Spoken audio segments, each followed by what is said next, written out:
संदर्भात आपण बोलूयात। करुणा मुंडे स्वतः आपल्या सोबत फोन लाईन वरती जोडल्या गेलेत। करुणाजी, तुमचा न्यायालयीन लढा कधीपासून सुरू होता, त्यामध्ये आज जो काही वांद्रे कोर्टाने निकाल दिलाय, आपण समाधानी आहात? पहिल्यांदा मी न्यायाधीश साहेबच्या, न्यायालयाच्या आणि जे माझे ॲडव्होकेट होते गणेश कोलेजी, त्यांचा मी खूप खूप मनापासून आभार मानते आणि धन्यवाद करते। आणि जे कोर्टाचा जे निकाल आहे त्याचा मी समाधानी नाही आहे की 15 लाख रुपये दर महिना माझ्या पोटगी पाहिजे असा मी खटला दाखल केला होता। त्याच्यामध्ये मला 2 लाख रुपये जाहीर केलेले आहे, मान्य केलेले आहे आणि त्याच्यासाठी मी पुढे हायकोर्टामध्ये ऑर्डरच्या विरोधात जाणार आहे। पण काय अपेक्षा आहेत आता तुमच्या? मला 15 लाख रुपये पाहिजे दर महिना, क्योंकि कसं आहे की आज खर्चे खूप काही आहे। 21 वर्षाचा माझा मुलगा आहे जे बेरोजगार आहे। मंत्रीचा मुलगा, मुंडे घराण्याचा एकमेक मुलगा जो की बेरोजगार घरामध्ये बसलेला, 1 रुपयाची इन्कम सुद्धा नाहीये। 19 वर्षाची मुलगी आहे जे लग्नाची वयाची आहे। त्याच्यासाठी आज 2 लाख मध्ये काय होणार आहे? मुंबई सारखी सिटीमध्ये 1,70,000 रुपये दर महिना माझे घरची होम लोनची किस्त आहे। 30,000 रुपया मेंटेनन्स आहे आणि कसं खायचं आहे, कसं राहायचं आहे, असे कसं घुमायचं आहे। आज जे माझी मुलगी आहे ते ऑटोमध्ये फिरते, मंत्री धनंजय मुंडेची मुलगी ऑटोमध्ये फिरते। आणि तुम्ही बघितलेलं आहे अगोदर जे वाल्मिक कराड घरचा नोकर होता त्याच्या खात्याकडून 4,000 कोटीची प्रॉपर्टी निघाली आहे। पण आज जे मुंडे घराण्याचा एकमेक वारस आहे त्याच्याकडे 1 रुपयाची सुद्धा प्रॉपर्टी नाही, 1 रुपयाचा व्यापार बिझनेस व्यापार नाही, काही नाही आमच्याकडे। त्याच्यासाठी 15 लाख रुपयाची मागणी जे आहे हायकोर्टाकडून मी मान्य करून घेणार आहे। आणि आज न्यायाधीशचा मी खूप खूप आभार मानते, जे पहिली पत्नी म्हणून मला खिताब दिलेला त्या माझ्यासाठी खूप मोठी गोष्ट आहे। बरं, हा जो काही कौटुंबिक न्यायालयामध्ये खटला चालू होता घरगुती हिंसाचाराचा, कधीपासून हा हिंसाचार सुरू होता? त्याच्यासाठी न्याय मागण्यासाठी तुम्ही कोणाकोणाकडे गेला होतात? कारण आपल्याला 3 वर्ष लागले मला, 3 वर्ष लागले। 3 वर्ष अगोदर मी खटला टाकलेला होता 2021 मध्ये और आज ये चालू होता। 3 वर्ष चक्कर काट के मेरी चप्पलें घिस गई कोर्ट की, पर मुझे न्याय मिल गया, ये बड़ी बात है। 3 वर्ष कोणाकोणाच्या भेटी घेतल्यात तुम्ही? आता हे तर राष्ट्रवादी काँग्रेसचे मोठे नेते आहेत धनंजय मुंडे, त्यामुळे राष्ट्रवादीच्या मोठ्या नेत्यांकडे सुद्धा तुम्ही गेला होता। देवेंद्र फडणवीस साहेबकडे गेली, मी अजित दादाकडे पण निवेदन दिला, खूप लोकांना मी निवेदन दिला की तुम्ही काहीतरी करा, आमचे नवरा बायकाचे जे भांडण आहे ते मिटवून टाका, पण कोणीही व्यक्तीने दखल घेतली नाही आणि आज मला न्यायाधीश करून न्याय मिळाला। बरं, मात्र राष्ट्रवादी काँग्रेसच्या या नेत्यांकडे जाऊन, म्हणजे अगदी सुप्रिया सुळेंकडे तुम्ही गेलात, शरद पवारांकडे गेलात, देवेंद्र फडणवीसांकडे गेलात, तरी देखील काही उपयोग झाला नाही?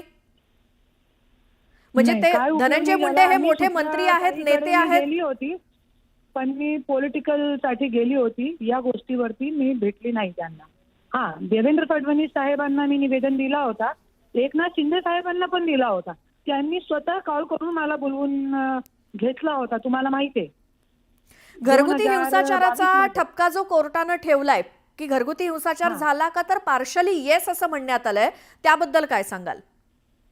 त्याच्यामध्ये माझी आईची आत्महत्या केली होती माझी आईने 2008 मध्ये, आणि त्यांना पण तेच दबाव टाकला होता जसं माझ्यावरती आज दबाव टाकलेला आहे। तुम्हाला माहिती आहे, मला 2 वेळे, एक वेळे येरवडा जेलमध्ये 45 दिवस ठेवला, एक वेळे 16 दिवस बीड जेलमध्ये ठेवला, नंतर फिर कलेक्टर ऑफिसमध्ये माझ्यासोबत खूप मारहाण केली, खूप बदतमीजी केली त्यांच्या गुंडेनी, वाल्मिक कराडनी, आणि खूप काही माझ्यासोबत गाडी फोडली, माझी गाडी उचलून गेले, माझे घरची नीलामी काढली, खूप काय ते गोष्टी केली की ज्याच्यामध्ये मैं दब जाऊं पर मैं दबी नहीं, मैं लड़ती रही और आज मुझे न्याय मिला है। और मेरी बहन के साथ भी जो शारीरिक हिंसाचार किया है, क्या बोलते हैं उसको, शारीरिक जो क्या बोलते हैं उसको, शारीरिक करा है जो, और फिर जो मेरी मम्मी के साथ किया है, मेरे साथ किया है, ये सारी चीजें मैंने डोमेस्टिक वायलेंस मध्ये मी टाकलेली आहे। बरं, करुणाजी, माझे सहकारी प्रशांत बाग या तुमच्या सगळ्या प्रकरणाकडे लक्ष ठेवून होते, ते देखील आपल्या सोबत आता फोन लाईन वरती आहेत, ते तुमच्याशी बोलतायत। प्रशांत, तसं बघितलं तर अनेक वर्षांपासून करुणा तुम्ही लढा देताय, अनेक वेगळ्या खटल्यांमध्ये, अनेक वेगळ्या मॅटर्समध्ये, पण तुमची करुणा आजपर्यंत कोणालाच पहिल्यांदा आली नाही. आता पहिल्यांदा तुम्हाला दिलासा मिळाला असं वाटतंय का? हा काय तुम्हाला पहिल्यांदा कोणता तुमच्या लढ्याला दिलासा मिळालाय का? म्हणजे पहिल्यांदा यश मिळालंय का? पहिलं यश आहे. यश नाही पहिला यश नाही हे माझं दुसरं यश आहे.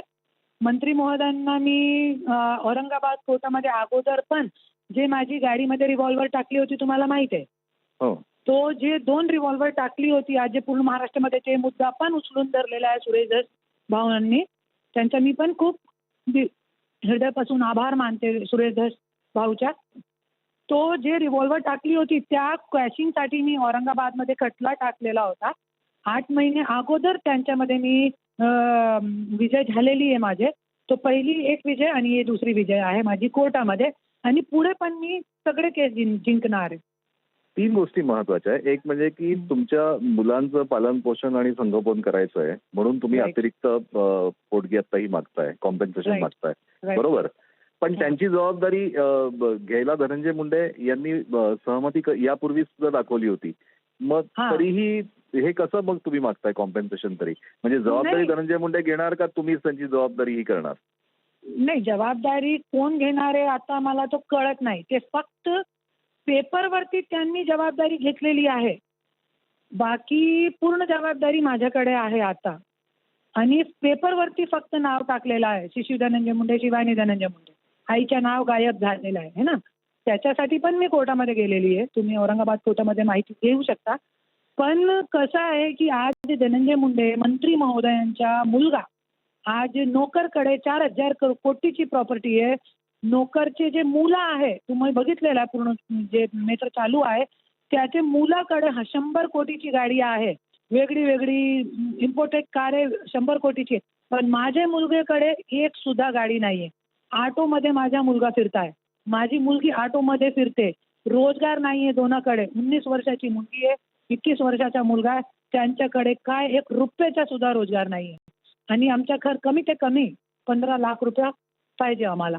त्याच्यासाठी मी हायकोर्टामध्ये जाणार आहे. सध्या जर का बघितलं तर वाल्मिक कराड आणि धनंजय मुंडे या दोघांवर अनेक आरोप सुरेश धस करत आहे. तुमच्या प्रकरणामध्ये सुद्धा धनंजय मुंडेंच्यासाठी वाल्मिक कराड कधी तुमच्याकडे आले होते का? तुम्हाला बोलले होते का?